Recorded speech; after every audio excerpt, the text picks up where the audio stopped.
Ini pertanyaan beberapa remaja yang merasa melakukan kesalahan, terus bertobat begitu mungkin. Dan mungkin bukan hanya remaja juga ya, remaja tua juga mungkin kan ada bertanya juga dalam soal ini. Begini, Pak Arif Rahman dan saudara penanya serta pemirsa yang berbahagia, bahwa Islam memberikan pelajaran kepada kita agar kita selalu membaca kalimat Bismillahirrahmanirrahim dalam setiap amal perbuatan baik kita.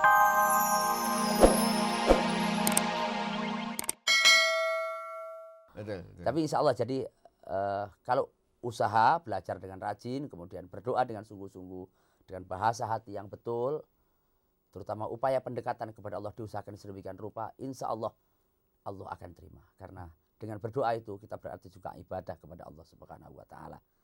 Dan Allah sendiri juga berfirman dalam sebuah ayat Al-Quran, Ud'uni astajib lakum. Berdoalah kepadaku, pasti aku akan terima. Asal sungguh-sungguh. Menjerit yang sungguh-sungguh dengan bahasa hati kita. Demikian, Mas. Ya. Hanya ada satu masalah ini, kalau bukan jadi berdiskusi, tetapi untuk menuntaskan gitu. Ini kan tadi ada pertanyaan, saya mengerjakan ujian itu mungkin maksudnya tidak terlalu baik begitu ya.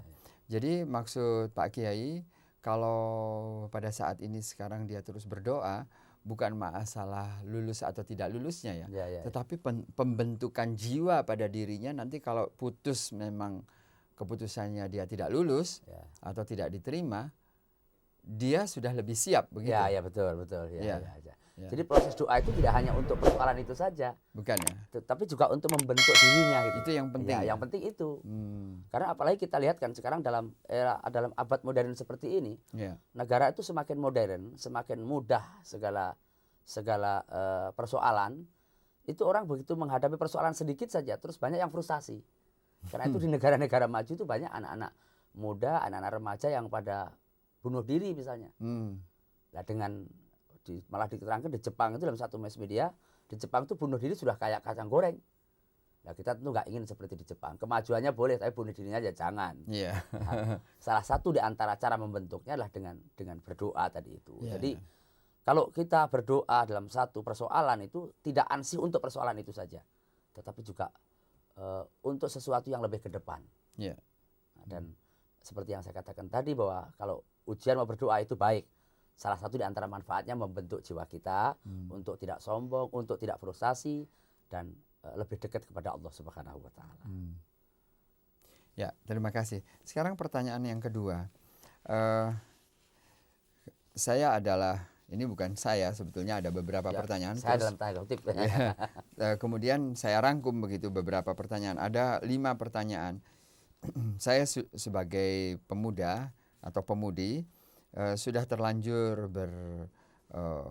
bergaul bebas gitu. Lalu tanda petik bergaul bebasnya itu. Kemudian setelah mengikuti pesantren kilat yang diadakan oleh beberapa kelompok, saya merasa bahwa diri saya ini sudah bergelimang dengan dosa. Apakah kira-kira kalau saya sudah keterlaluan, mohon maaf dalam ini, lalu ada tanda petik lagi, kami sudah berhubungan intim begitu. Apakah Tuhan akan mengampuni bila saya bertaubat kepada Allah Subhanahu wa Ta'ala? Kira-kira bagaimana saya tahu apakah Tuhan itu sudah mengampuni saya atau tidak gitu. Ini pertanyaan beberapa remaja yang merasa melakukan kesalahan, terus bertobat begitu mungkin. Dan mungkin bukan hanya remaja juga ya, remaja tua juga mungkin kan ada bertanya juga dalam soal ini. Begini, Pak Arif Rahman dan saudara penanya serta pemirsa yang berbahagia, bahwa Islam memberikan pelajaran kepada kita agar kita selalu membaca kalimat Bismillahirrahmanirrahim dalam setiap amal perbuatan baik kita. Itu artinya bahwa di balik anjuran itu kita diajak mengenal bahwa Allah itu begitu rahman, begitu rahim kepada kita. Malah di dalam sebuah hadis ada seorang yang pernah sudah membantai 99 orang. 99 orang dibantai oleh dia. Kemudian dia ingin bertaubat. Ketika dia tanya kepada seorang rohaniawan, tiba-tiba dijawab, waduh, Sudah 99 orang dibantai. Nggak tahu deh, kira-kira Tuhan mengampunkan apa enggak itu. Nah, karena dia jengkel, ya udah daripada nggak diampunin, sekalian aja disempurnakan. Ditebas sekalian Ustadz yang satu ini. Bunuh sekalian orang yang satu, na'udzubillah min dzalik, sampai 100. Tapi orang yang bunuh 100 orang ini ternyata akhirnya juga diampuni oleh Allah Subhanahu wa taala. Begitu rahmannya Allah, begitu rahimnya Allah. Malah dalam satu kesempatan pernah junjungan kita Nabi besar Muhammad SAW meragukan terhadap kemungkinan Allah mengampunkan doa seseorang yang telah melakukan satu perbuatan yang tidak hanya sekedar berzina, tetapi juga mensetubuhi mayat orang yang telah dibunuh. Begitu bejatnya, begitu kejinya manusia itu. Dan pantasnya kalau kemudian Allah menyatakan bahwa sebenarnya manusia itu kalau sudah lebih rendah daripada binatang. Tetapi ketika orang itu akan minta ampun, maka dan Rasulullah meragukan itu, malah ditegur Nabi. Malah ditegur oleh Allah Subhanahu wa taala. Dan justru akhirnya orang tadi itu diampunkan dosanya oleh Allah, dan setelah diampunkan dosanya oleh Allah meninggal dunia dan akhirnya menjadi penghuni surga Jannatun Naim. Alhamdulillah. Begitu rahman dan rahimnya Allah Subhanahu wa taala. Tetapi dengan kerahman dan rahiman Allah itu kita tidak boleh bermain-main. Karena dari satu sisi Allah juga mengancam, inna adzabi lasyadid. Sesungguhnya siksaku itu teramat sangat. Karena itu jangan kita kemudian memain-mainkan kerahman dan rahiman Allah. Malah dalam satu ayat Allah menyatakan, wa ma yaghfiru dzunuba. Subhanallah maksudnya. Innallaha la yaghfiru dzunuba. Innallaha la yaghfiru ayyushraka bih wa yaghfiru ma duna dzalika liman yasha, kata Allah. Sesungguhnya Allah tidak akan mengampunkan dosa syirik.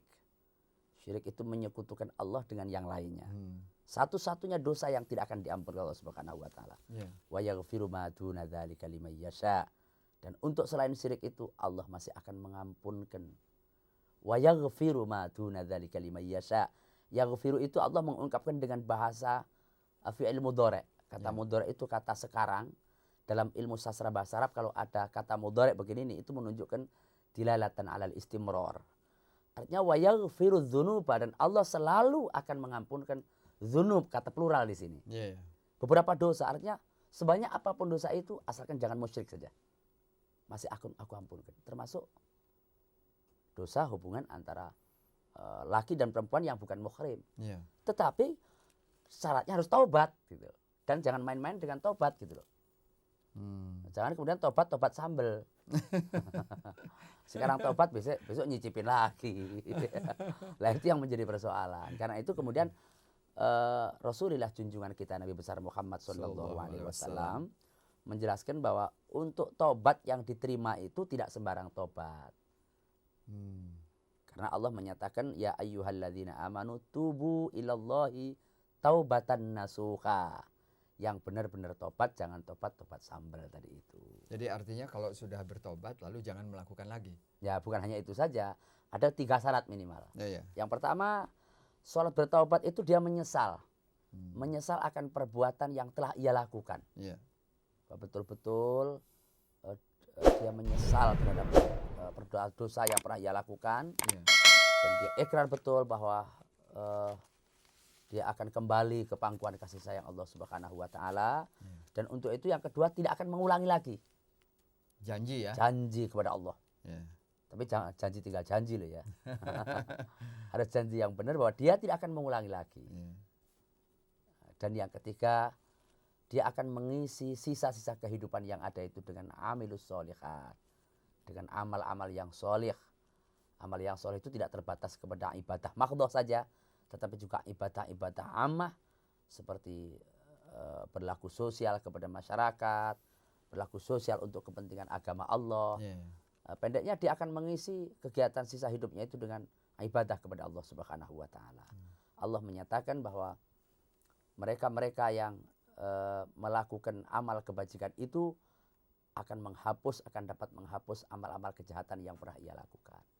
Kalau 3 syarat betul-betul dilaksanakan, insya Allah dosa yang pernah dia lakukan tadi berhubungan seperti suami istri bagi wanita yang bukan muhrimnya tadi, wanita yang bukan istrinya atau laki yang bukan suaminya tadi, insya Allah asal betul-betul akan diampunkan oleh Allah Subhanahu wa Ta'ala. Amin, amin.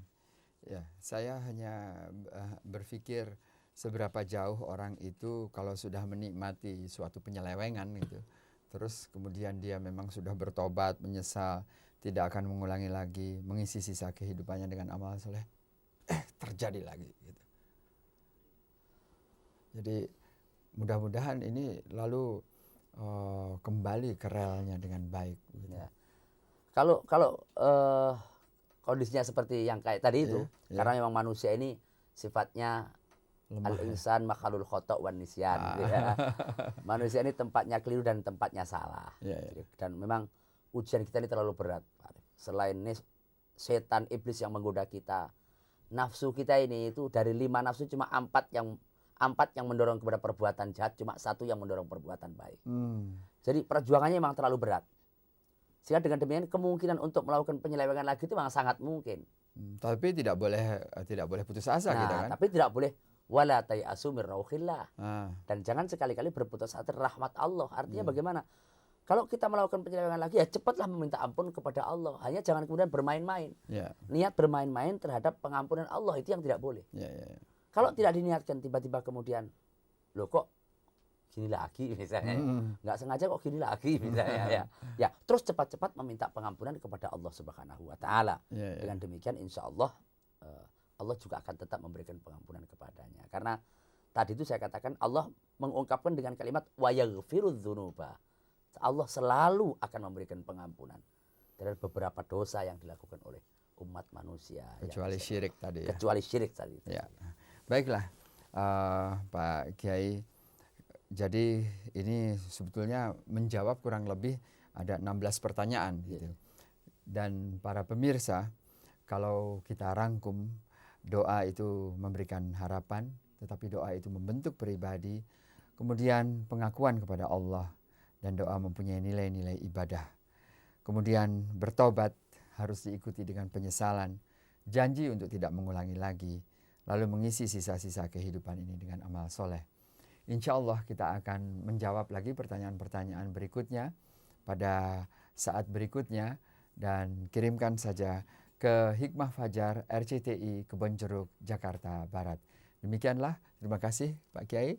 Assalamualaikum warahmatullahi wabarakatuh. Waalaikumsalam warahmatullahi wabarakatuh.